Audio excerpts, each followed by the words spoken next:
அதிமுகவின் அம்மா பிறந்தநாள் கொண்டாட்டம், பரிசு தொகுப்பு வழங்கிய நிர்வாகிகள்.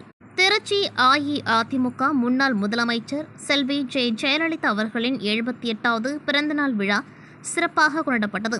அதனை முன்னிட்டு திருச்சி ஏர்போர்ட் அதிமுக வடக்கு பகுதி சார்பாக வெங்கட் பிரபு ஏற்பாட்டில் தெருமுனை மாபெரும் பிரச்சார பொதுக்கூட்டம் நடைபெற்றது. அம்மாவின் பிறந்தநாளை இந்த வருடம் முழுவதும் கொண்டாடும் வகையில் அவர் நினைவாக மாநகர மாவட்ட சார்பில் அனைத்து ஏழை எளிய மக்களுக்கும் பரிசு பொருட்கள் அடங்கிய தொகுப்பினை வழங்கி வருகின்றனர் என்பது குறிப்பிடத்தக்கது.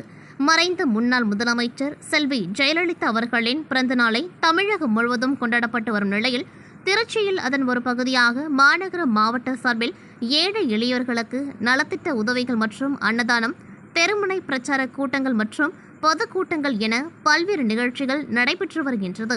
அதனைத் தொடர்ந்து மாநகர செயலாளர் ஆற்றல்மிகு ஸ்ரீனிவாசன் தலைமையில் மாபெரும் பொதுக்கூட்டம் திருச்சி ஏர்போர்ட் வடக்கு பகுதி சார்பாக வெங்கட் பிரபு ஏற்பாட்டில் மிக பிரம்மாண்டமாக நடைபெற்றது. இந்நிகழ்ச்சியில் சிறப்பு விருந்தினராக வி மருதராஜ், முன்னாள் திண்டுக்கல் மேயர் அவர்கள் கலந்து கொண்டு பேசுகையில், படுத்துக்கொண்டே ஜெயித்து காட்டி இவர்தான் புரட்சித் தலைவர் எம்ஜிஆர் அவர்கள் என புகழாரம் சூட்டினார். குப்பைக்கு வரி போட்ட ஒரே மாநிலம் நமது தமிழ்நாடுதான் என்று பெருமிதமாகவும் கூறினார். இந்நிகழ்ச்சியில் முத்து அவினேஷ், இளம் கழக பேச்சாளர் மற்றும் கழக நிர்வாகிகள் வனிதா, தென்னூர் அப்பாஸ், ரஜினிகாந்த், சுரேந்தர், ரோஜா, கலீல் ரகுமான் மற்றும் மாநில மாவட்ட பகுதி ஒன்றிய வட்ட கிளை நிர்வாகிகள் ஏராளமானோர் கலந்து கொண்டார்கள்.